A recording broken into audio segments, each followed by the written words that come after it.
Hello everyone, I'm back on the stoop. Today is August 3rd, Friday, August 3rd. As I said the last time I put the video out, that I was gonna go to court on August 1st, which was Wednesday. Wednesday I went to court and they had jury selection. They did not start the trial on Wednesday. So they selected a jury, and on Thursday, which was yesterday, August 2nd, they actually began the trial. And I must say, it was very interesting to me.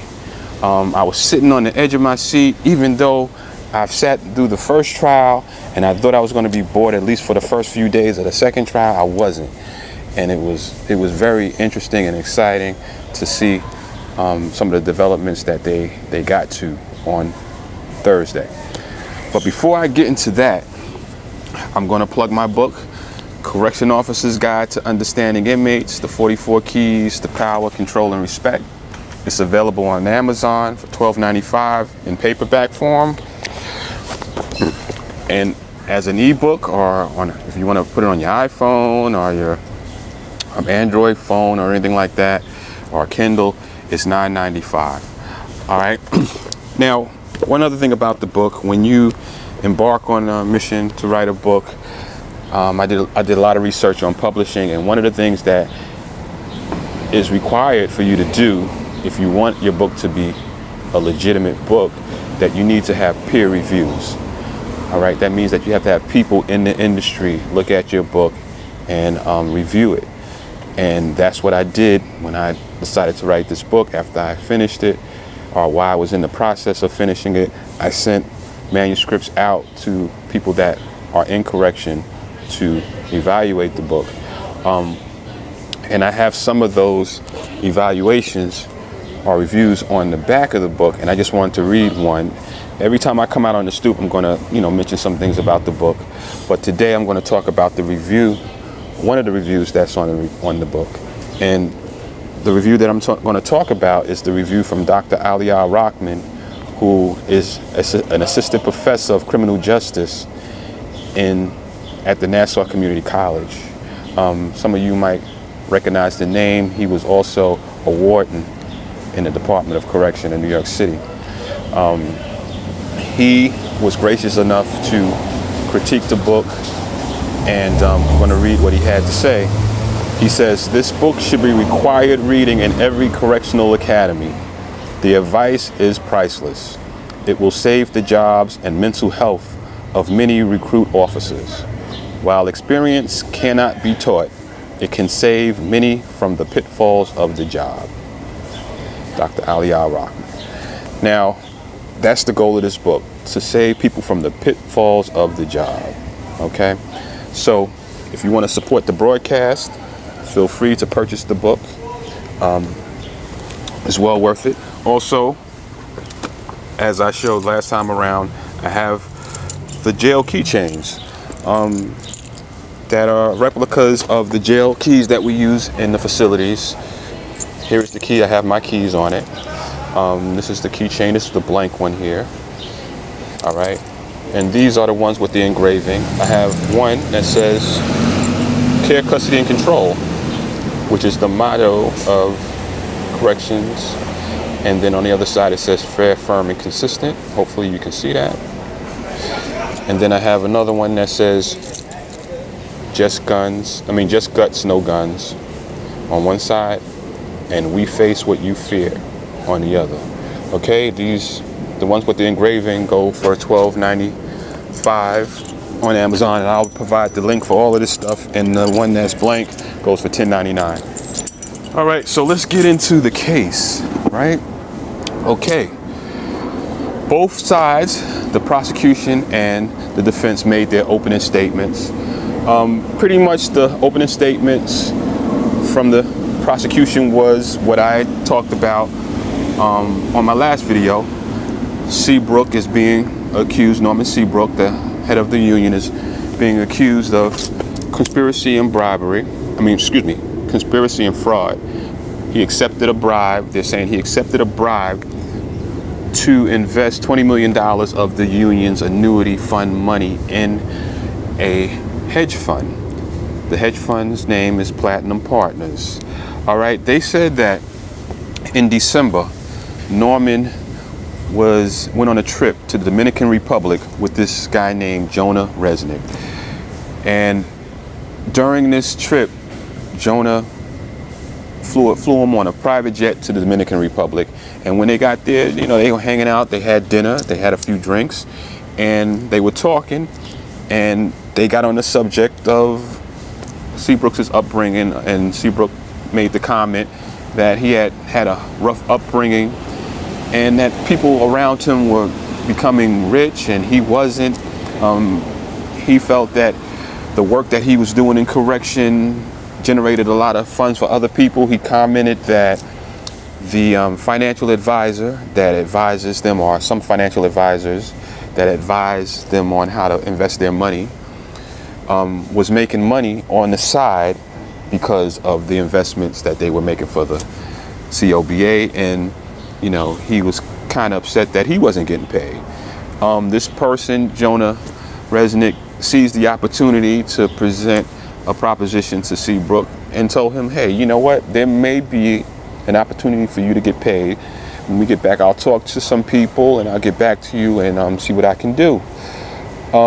He contacted Murray Huberfeld, who is the manager of Platinum Partners hedge fund, and they came up with a plan, a scheme, that if Seabrook would direct $20 million of the union's money to this hedge fund, that he would receive $100,000 a year for this investment. $100,000 for him personally in this investment, and for this investment. The government is saying that he received $60,000 cash in a Ferragamo bag as the first installment on this $100,000 payment that he was to receive. And that's the basis for this case. They can characterize it as quid pro quo. I scratch your back, you scratch mine. That type of deal where I do something for you, you do something for me, which is illegal. It's conspiracy and it's fraud.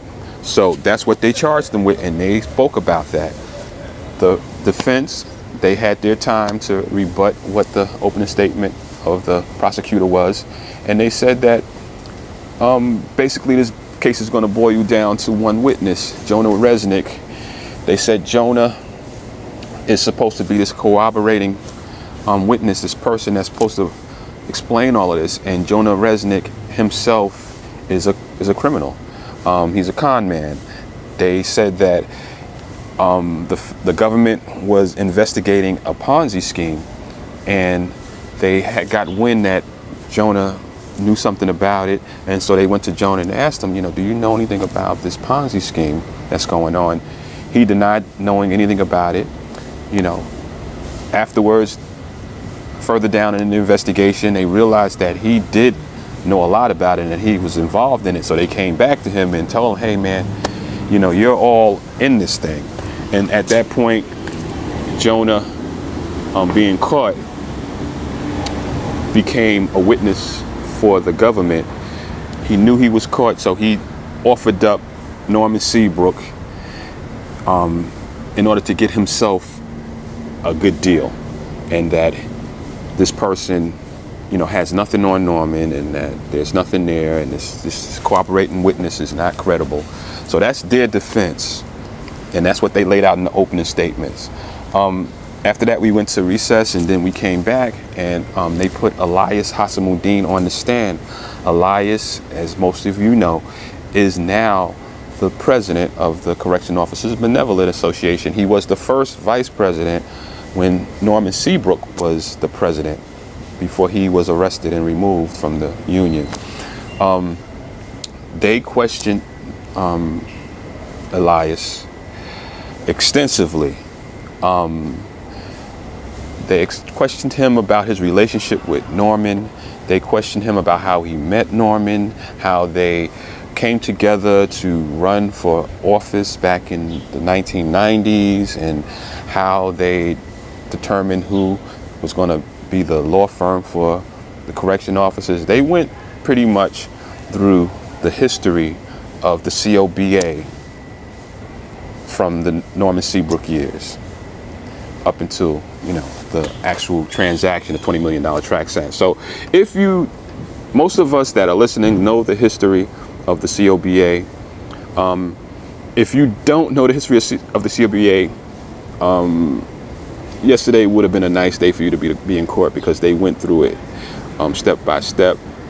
They even went to prior administration before Norman and Elias were elected. Elias was very sharp on the stand. He was he spoke very firmly. He spoke very clearly in this first session of questioning about the history of him and Norman. He spoke about the union and things like that and what they had accomplished. He spoke about the three-quarter disability that they were able to pass, and the Hart Bill, and the anti-privatization law that they were able to get passed, and the variable supplements and things like that. He knew he was just rifling off information because he lived through it and he was part of the administration for 20 some odd years. And I was impressed by his presentation on the stand. And after they did those preliminaries, then they started getting into this $20 million transaction, or these transactions that amounted to $20 million.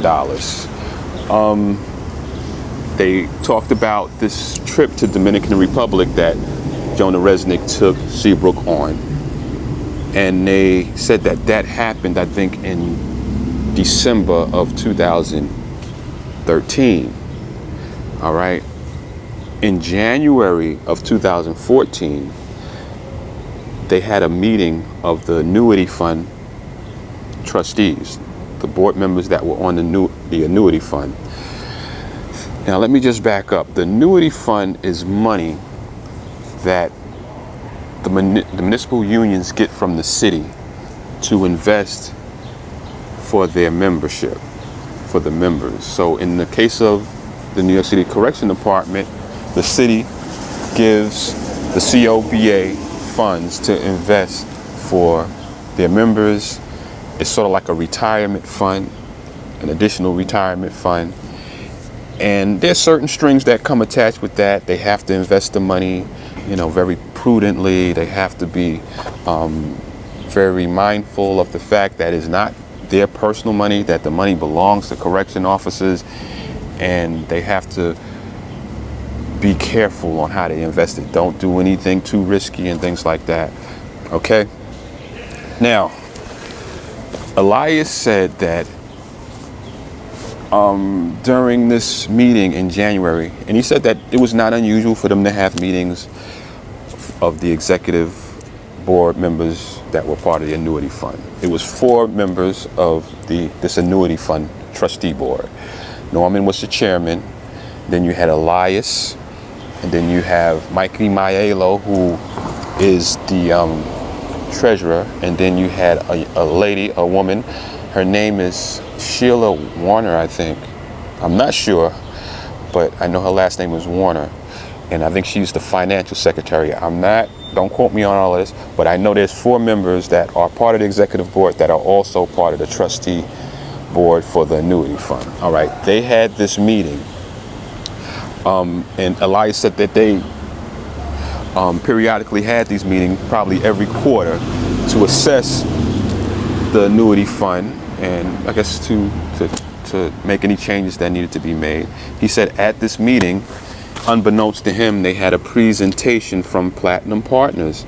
Now, Platinum Partners, if you remember, I just spoke about them. They are the hedge fund that Jonah Resnick contacted, and they worked out, as far as the prosecution is concerned, they worked out this deal where Seabrook was going to get paid. So Elias says that Platinum Partners comes in and they give a presentation for about an hour and a half about what they do and their product and how they was going to invest money for the union and all the good things about the company and things like that. He said that's not unusual. Companies come and they give presentations. A lot of companies want to do business with the COBA and handle their money and things like that. So he didn't think anything was unusual about that. So after Platinum Partners made their presentation, they left, and the board members, the 4 board members, as well as the lawyer for the union was there. And then you have a consultant, a financial consultant that's also there. So let me just back up. In this meeting, you have the 4 trustees, the board members that belong to this annuity fund board. And then you have a lawyer from the law firm of Kohler and Isaacs that is there as well. And then you have a person who's hired by the union to be their financial advisor or consultant at this meeting. So Platinum Partners comes in, they give their presentation, and they leave. And now you have these 6 individuals there, and they're talking about what they just heard. And they agree that they should do further investigations about the company, and they would do what was called due diligence, that the law firm and the consultant, the financial consultant, would do due diligence, and they would report back to the annuity fund board members their findings. Okay, this is where things start getting kind of off the rails. The prosecution is saying that Kohler and Isaacs did their due diligence, and they found several things that were concerning about Platinum Partners. It appears that Platinum Partners is a hedge fund, and hedge funds work under different regulations than regular investment firms or investment products. The products that they were in before Platinum Partners were conservative. They were stocks and bonds. They were things that all the municipal unions invested in.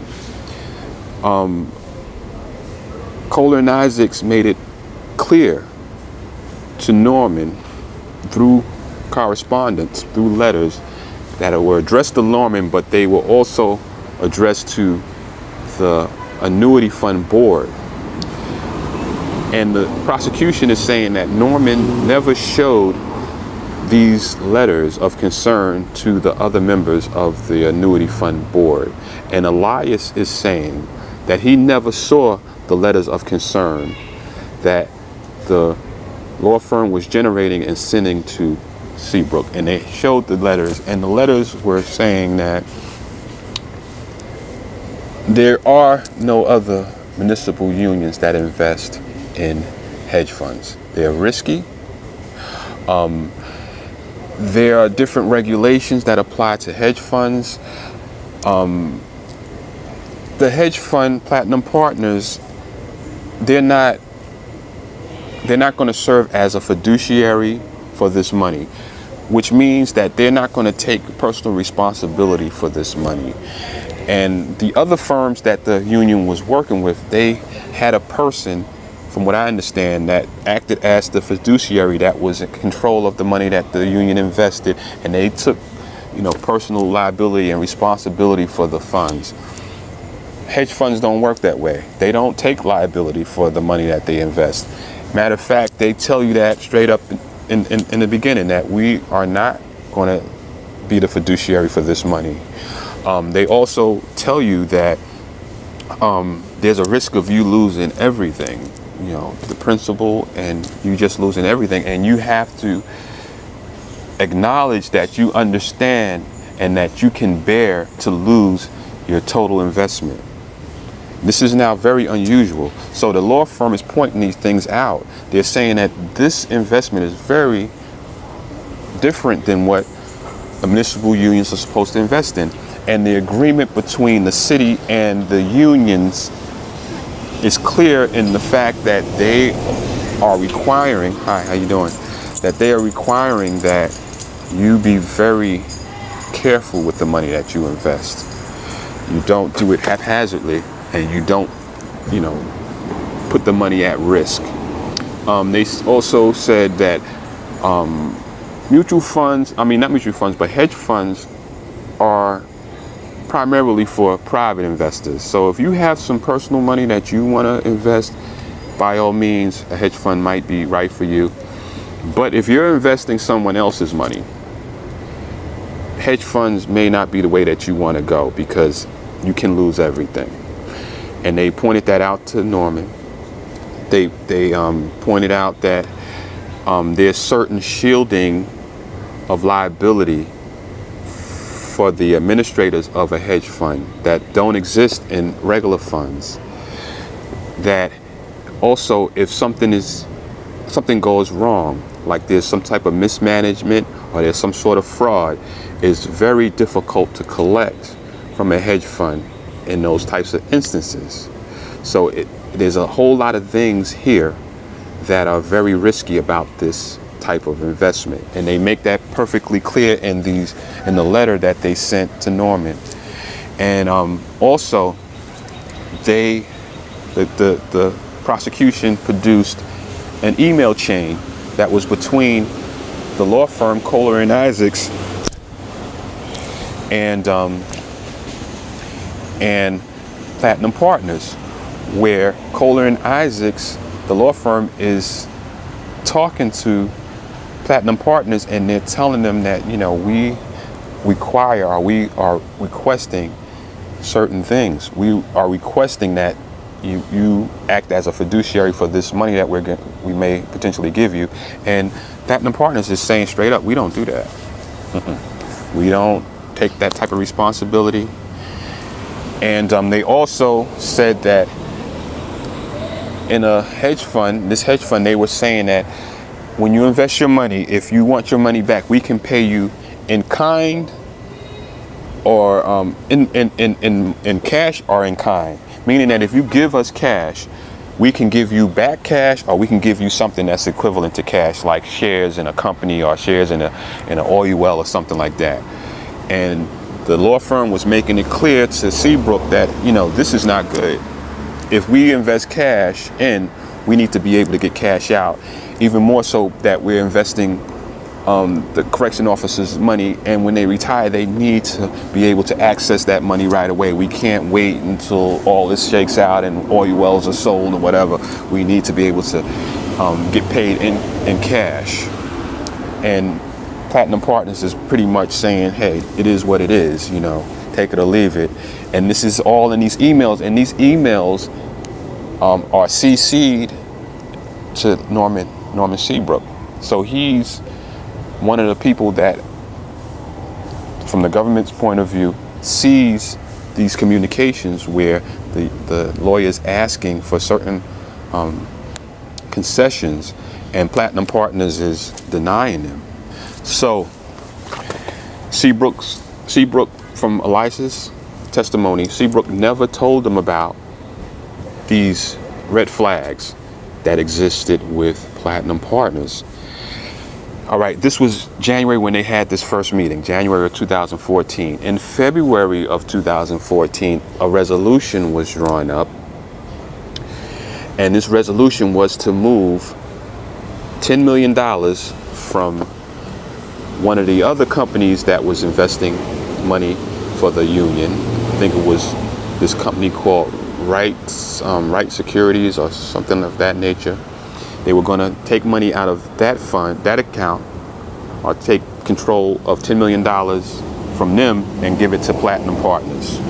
Okay? The lawyer drew up the resolution, and they had the resolution at the court. They showed it on the screen, and they have the signatures of Elias, Norman, Maiello, and Warner on this document that's releasing the $10 million to Platinum Partners. And the lawyer asked Elias, okay, in January you had a meeting, and in this meeting it was decided that due diligence would be done, that the lawyer would do due diligence, and the financial advisor would do due diligence, and then with that information you guys would make a decision as to whether or not you were going to invest. You did not receive the information from the lawyer. Okay? You say that Norman never showed you the information from the lawyer. So why is it that you signed the resolution to move the $10 million a month later before you even, got that information that you wanted, that you requested in the last meeting. And Elias said that he didn't read the resolution that he signed to move the $10 million, that he just thought it was a routine resolution that lawyers draw up, and he didn't think that the lawyer would give him anything to sign that wasn't above board or anything like that. Elias said that had he known of any of these red flags, he would not have signed the resolution. He would not have invested any of the union's money in Platinum Partners had he known any of these things. But he did sign the resolution, and he didn't read what was in the resolution. In the resolution, it had the concerns of the law firm.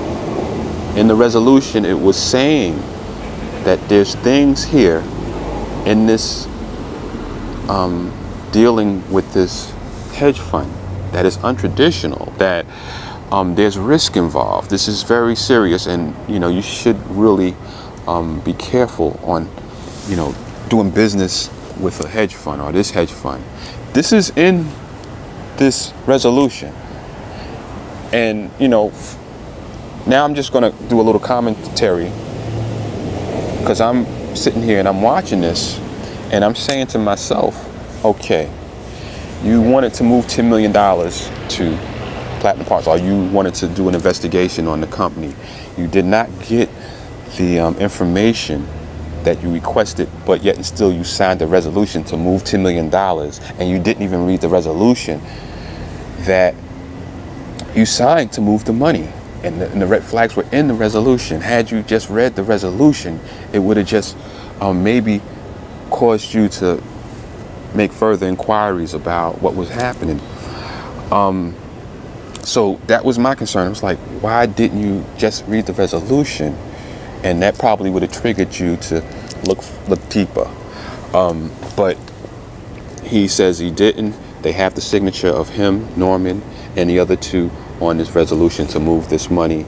And it kind of disturbed me, because it's not like you're moving $1,000 or $10,000 or $100,000. You're moving $10 million. How often do you transfer $10 million from one entity to another? This is where you're supposed to stop and say, okay, this is a lot of money. Let me get everything that we requested, put it on the table. Let's have a meeting. Let's go through this stuff and decide. I don't think you just sign a resolution to move $10 million without reading it and without getting the information, to the background information that you requested. That's just me. Okay, that was interesting. But what had me on the edge of my seat is that they say that after $10 million was moved to Platinum Partners in February, in June, another $5 million was moved to Platinum Partners, but it was moved from the general fund. Now, the general fund is money that correction officers, if you are on the job now, I'm talking to you, this is money that you pay in union dues. You pay union dues every 2 weeks, okay? And every month, the city gives that money to the union, and the union uses that money for their day-to-day operations. They use the money to lease the buildings that they work out of. They use that money for the cars and for the gas and for the employees that work at the union. They use that money to pay the stipends for the executive board members who are on release time to work, for the union. They use that money to keep the lights on and things like that. And there's the president of the union proposes a budget every year for what is supposed to happen to that money. And in the bylaws, the Constitution and bylaws, it says that the executive board can pass this budget with a 3/4 vote, 3/4 of the members vote in favor, it passes, okay? So the whole entire executive board vote on what happens to the money that you pay in union dues, which is called the general fund, okay? They say that Norman, okay, let me just back up before I get to that. In the general fund, the money that is not spent during the course of the year, that the budget, there's money that sometimes is left over. That money is rolled into a reserve fund or a rainy day fund. And they asked Elias about that, and he said, yes, money that we don't spend is rolled into a rainy day fund. That money is available for things that we may have to do that we hadn't planned to do. For example, he said, say if the city has some sort of problem where they can't transfer the money that the officers paid in union dues at the end of the month, we have enough money to cover all our expenses until that problem is rectified. Or he said, if we have to go to war with the city over some sort of issue, we have money to do that. Or if we, want to do something special for the officers and things like that, that's what that money is there for. And that money is usually kept in a CD, not a long CD, like a 6 month to a year CD, so they can get access to it, or a money market account. And they asked him, did you ever invest this money? And Elias says, no, we don't invest that money because, first of all, that money is supposed to remain accessible because we may need it. And also, we're a nonprofit. So we're not supposed to really be interested in making money off of that money. That money is there for a purpose, a rainy day fund, and we usually don't invest it. So in June, when Seabrook invested the $5 million without, Elias is saying that he did not know, that he found out in June at the Puerto Rican Day Parade. I think the Puerto Rican Day Parade, if I'm not mistaken, is in June. He said that he was at the Puerto Rican Day Parade, and the treasurer, Mikey Aiello, came up to him and said, hey, you better talk to your boy, man, because your boy just invested $5 million. He just moved $5 million from the rainy day fund into Platinum Partners. So Elias is saying that when he heard that, he was shocked and he was angry. And he caught up to Norman Seabrook and he pulled him to the side and he said, and I quote, "What the fuck is your problem? What the fuck are you doing?" And he said that in court. The judge, he asked the judge, could he actually say what he said? And he said something to that effect. Profanity-laced confrontation with Norman, and Norman's reply was, "We're making money." And pretty much they dropped it right there. Hold on for a second. My incense is burning out. Let me just move it before it falls down. All right. Okay. So they pretty much dropped it right there.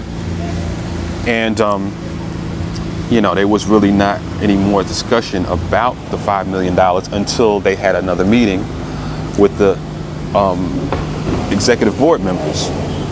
And the prosecutor is saying that at this meeting, William Valentin, who was at the time the corresponding secretary, confronted Norman Seabrook about this $5 million investment in Platinum Partners. He said that William said to him, you invested the $5 million without our approval. You're supposed to come to us, and the board is supposed to vote on whether or not we transfer any money out of that fund.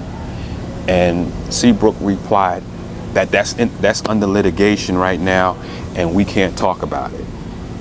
And Elias confirmed that he said that, and they didn't have a further discussion about that. Later on, after this meeting and after this confrontation, William Valentin files a lawsuit against Norman Seabrook, accusing him of violating the Constitution and bylaws of the union by investing $5 million from the general fund without the consent of the executive board. And he also accuses Seabrook of doing it because he got a free trip to the Dominican Republic, and he was, investing the money with Platinum Partners in return for, the things that he was getting from Jonah Resnick. And from what I understand, Norman had to reply to the allegations that William Valentin had made. And so there was a affidavit drafted. And in this affidavit, Norman is saying that he had the consent of the people that he needed to have consent, the people that were on the executive board, that he needed to consent to him moving the $5 million from the general fund to Platinum Partners. Now, what I think happened here is that Norman kind of conflated the annuity fund rules with the general fund rules. In the annuity fund, the trustees, they determine where that money goes. The 4 trustees, they don't have to go to the executive board to determine what happens with that money. But the general fund, the union dues, is supposed to be voted on by the full executive board, from what I understand from the testimony yesterday. Seabrooks kind of made it seem like this money didn't need to be approved by the entire executive board, but the people that were supposed to he was supposed to get approval from, he got it from. And, he denied any wrongdoing. And they had the affidavit there. They highlight the line that says that Seabrook is saying that he spoke to members of the executive board about investing the money before he invested it. Now, they asked Elias, and on this affidavit, like all these legal documents that you will sign, that some of you have signed already, it says, it has a clause at the end that says that by signing this, you're saying that everything in this document is true. And if it's not, it's perjury and it's punishable by, whatever statute or whatever. It's saying this on this document. And it has the line, and the prosecutor has the line highlighted where Seabrook is saying in this affidavit that he had the consent of the executive board members to move this $5 million. And they're asking Elias directly. The prosecutor's asking Elias directly, did Norman speak to you? Did he have your consent to move this money, this $5 million, to Platinum Partners before he moved it? Right? Before he moved it. Now, Elias has already said that he had no knowledge until after it was done, and he just found out about it at the Puerto Rican Day Parade. Now they're asking him directly with this document highlighted on the screen. And Elias is asking him to rephrase the question. He's talking low. They're asking him to speak up. For all intents and purposes, Elias appeared to not want to answer this question. And the prosecutor was very direct, and he was very professional, and he was very nice about it. He was asking them in different ways, did Norman get your consent to move the money before he moved it? And you would think that he would, if he's saying that if the affidavit is saying that he spoke to executive board members before he moved the money, or he had the consent of executive board members before he moved the money, you would think that Elias would be the person that he's talking about, because Elias at that time was the first vice president.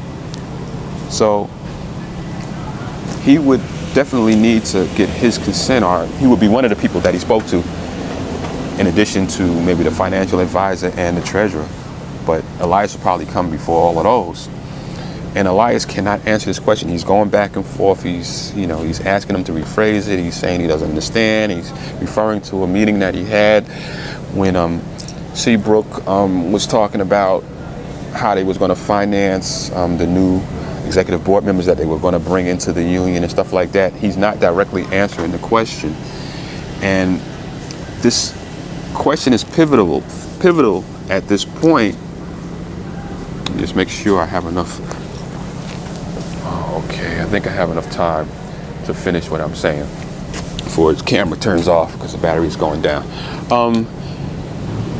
This is a very pivotal point in his testimony, because if he says that no, Seabrook did not ask me, or I did not talk to him about moving this money, or I did not consent to him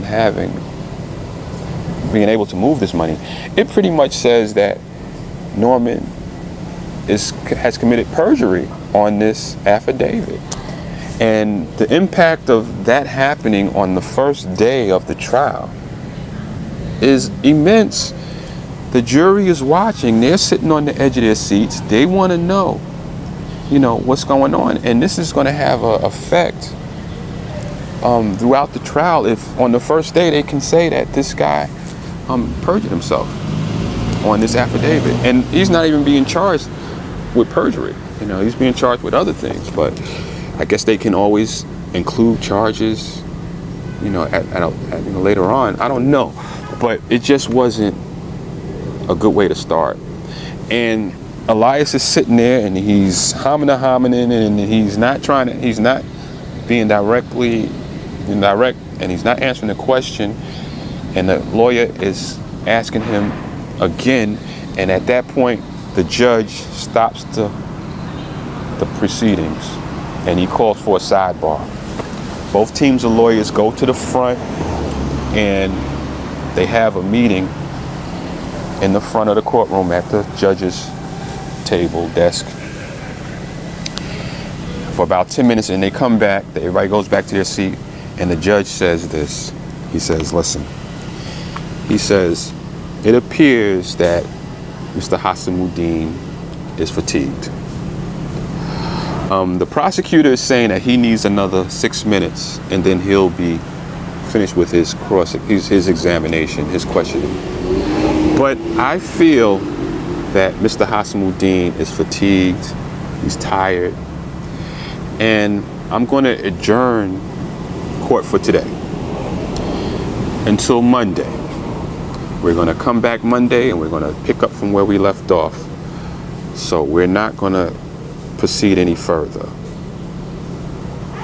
Now, I and everyone that's watching this is like, wow, they just stopped it right there before Elias made a definitive answer to this question. And first I was like, can a judge actually do that? And then I thought again, I said, yeah, a judge can do that. It's his courtroom. He determines, when the court is in session. So he decided to stop the proceedings right there. And then I thought about it, and I did notice that during the first session, when they first brought Elias up, like I said, he was very sure of himself. He was very firm in what he was saying. He was very alert, very articulate, very forthcoming with information. His energy level was high. After we came back from lunch, it seemed like his tone was diminished, that his energy level had faded, and that he was delayed in his responses. So maybe the judge said, you know what, this is a very important juncture in this case or in this questioning. If Mr. Husamudeen is not 100%, maybe he shouldn't answer this question. Maybe he should be given the opportunity to go home over the weekend and rest up. And when he comes back, it won't be under any type of diminished capacity, or it won't be because he's tired or fatigued. He can answer this question and give us an honest answer. So that's what I'm thinking that the judge was thinking. The judge is an old school judge. This guy looks like he's about 70 years old. He's on top of everything. He knows exactly what he wants to do in this case, in this proceedings. He's in control.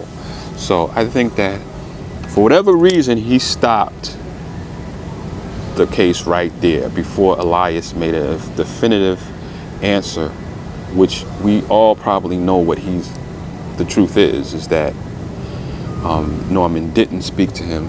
At least that's what I think that he's going to say, and that's going to implicate him as far as perjury. I don't know how serious that is in this type of case, but I know it probably has a negative effect on the jury. That has to judge Norman. They might say that, hey, he's not trustworthy. Well, day one, we found that out. So that's where we are in this case. And I found it extremely interesting. And I can't wait to come, to come Monday to court and hear how this thing works, how this thing plays out. And this is just day one. All right. So with that, I'm going to say once again,